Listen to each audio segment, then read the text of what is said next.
Allahumma shalli ala sayyidina Muhammad wa asghiri zalimin biwalimin wa akhrijna min bainihim salimin wa ala alihi wa sahbihi ajma'in. Assalamualaikum warahmatullahi wabarakatuh. Bismillahirrahmanirrahim.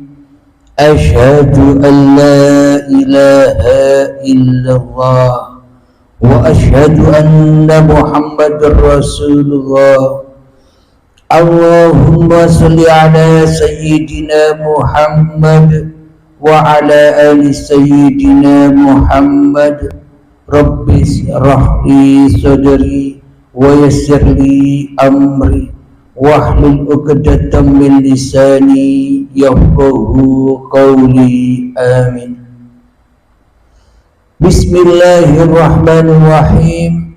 Salam hormatku, salam ta'zimku selalu buat para sahabat-sahabatku tercinta, terkhususnya sahabat yang menghadiri kajian atau pengajian rutinan setiap Sabtu malam Ahad ini, dan para jamaah yang ada di dalam ataupun yang ada di luar negeri. Semoga kita semua selalu di dalam tajalli.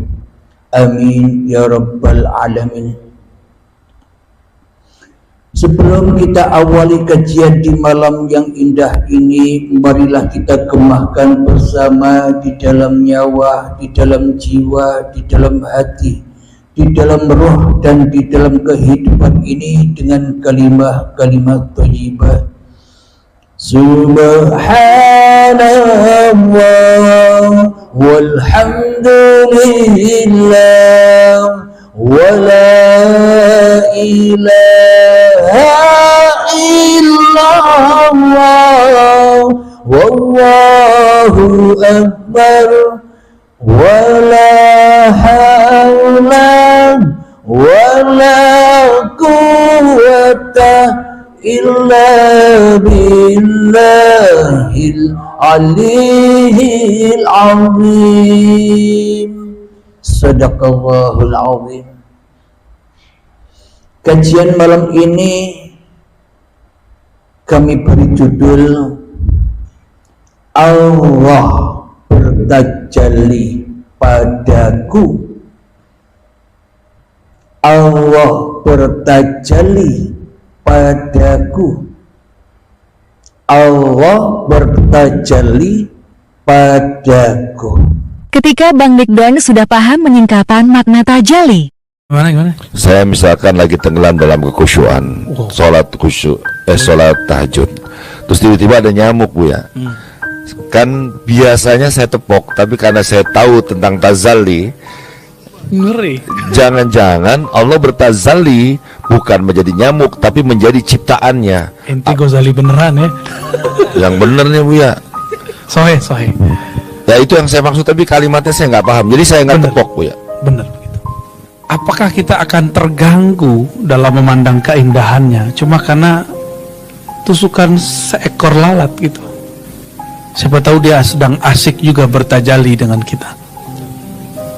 Itulah kenapa Imam Ghazali jadi wali, karena dia menyelamatkan seekor sahabat yang makan Allah.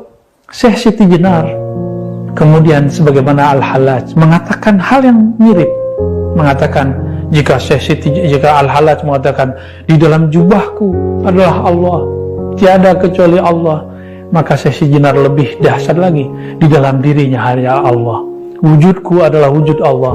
Itulah Syekh Siti Jenar. Inilah cerita awal kenapa muncul satu zikir, satu wirid yang disalahgunakan oleh orang kebatinan.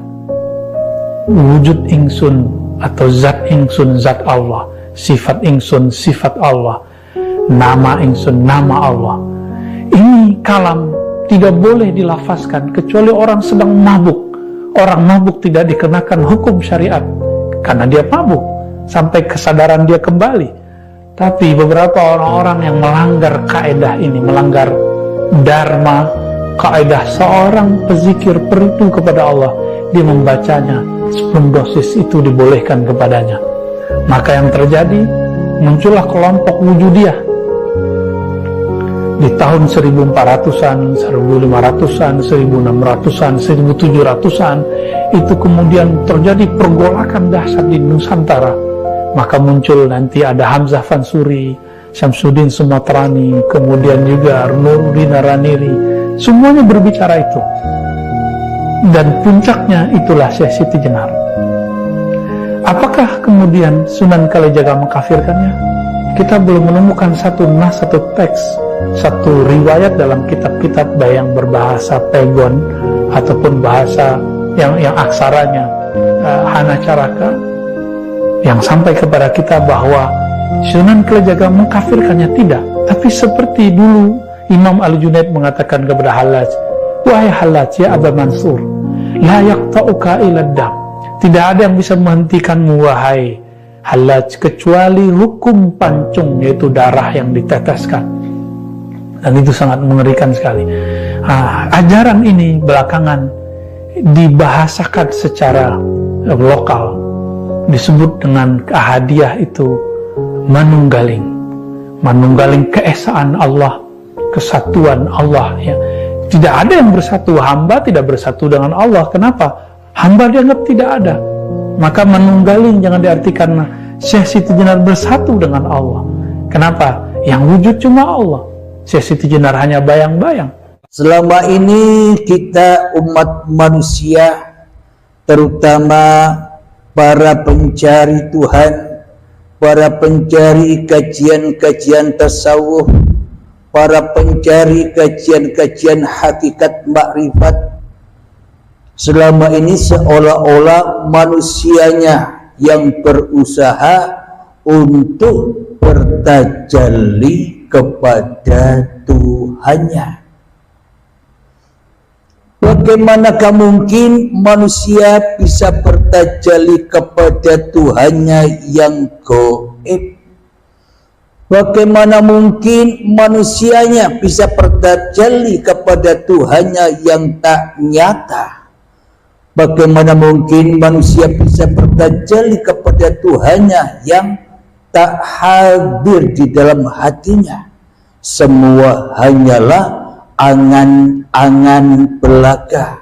Semua hanyalah imajinasi belaka. Dan semua hanyalah halusinasi setiap diri manusianya saja yang hanya merasa bisa bertajalli kepada Tuhannya. Jadi sangatlah muhal, tidak mungkin manusia bisa bertajalli kepada Tuhannya. Akan tetapi hanya Allah lah yang bisa bertajalli kepadaku dan kepada kita semua. Apa buktinya? Bila Allah tak bertajalli kepadaku, tentunya aku takkan pernah ada di dunia ini. Bila Allah tak bertajalli kepadaku, maka aku takkan hidup di dunia ini. Bila Allah tak bertajalli kepadaku, maka tak wujudlah diriku. Bila Allah tak bertajalli kepadaku, mana mungkin aku bisa berkuasa atas apapun yang aku lakukan bila semuanya tanpa Allah. Inilah buktinya, hanya Allah lah yang bisa bertajalli kepadaku. Inilah bukti bahwa tak satu pun manusia di dunia ini, siapapun dia, takkan bisa bertajalli kepada Tuhannya bila dirinya yang masih wujud di dalam hatinya, bila dirinya yang masih hidup di dalam hatinya, bila dirinya yang masih merasa berkuasa di dalam hatinya, bila dirinya yang masih merasa bisa sholat, bisa ibadah, bisa berilmu, masih pintar, masih cerdas, diri manusianya selamanya takkan pernah bisa bertajalli kepada Tuhannya, melainkan hanya bertajalli kepada iblis dan setan saja selama ini. Jadi bila manusianya mengaku-ngaku aku bertajalli kepada Allah, gombal, bohong. Yang kita tajalikan selama ini sebagai manusia hanyalah bertajali kepada iblis dan setan. Kenapa? Karena Allahnya tak ada.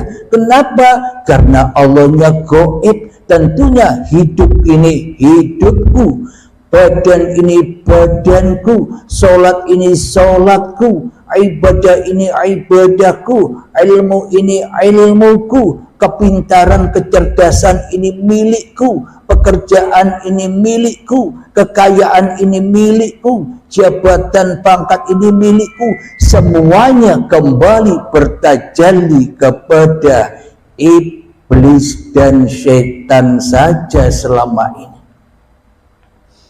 Kenapa? Karena tak mungkin manusia bisa bertajalli kepada Tuhannya kecuali hanya Tuhannya lah yang bertajalli kepada tiap-tiap ciptaannya.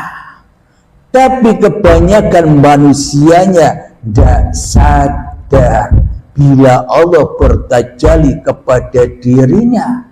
Kenapa? Karena manusia selama ini kebanyakan tidak rela, tidak ridho bila Allah Tuhannya di dalam hatinya. Kalau dibilangi hidup itulah Allah, hidup inilah Tuhannya seluruh manusia, mereka bilang takut, takut murtad.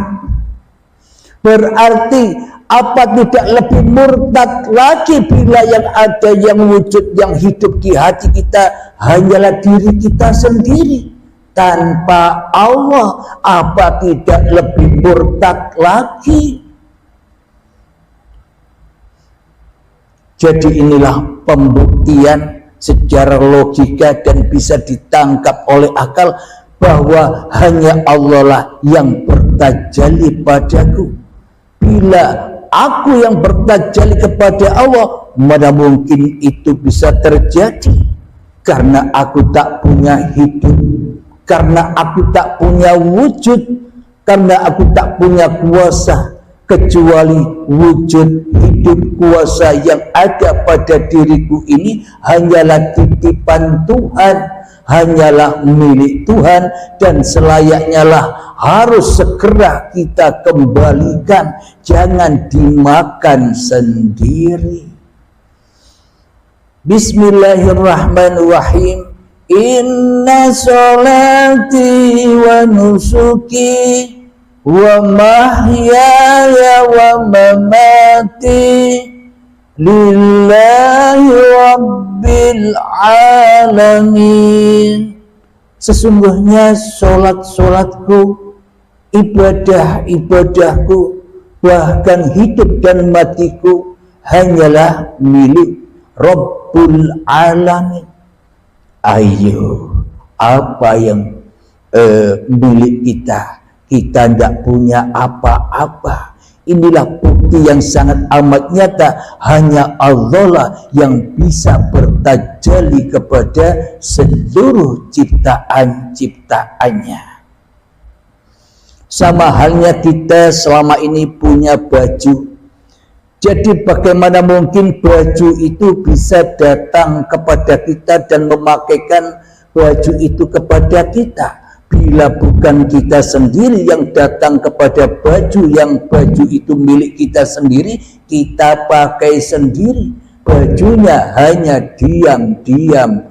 Wahai Allahumma salli ala sayyidina Muhammad wa asghiri zalimin biwalimin wa akhrijna min bainihim salimin wa ala alihi wa sahbihi ajma'in.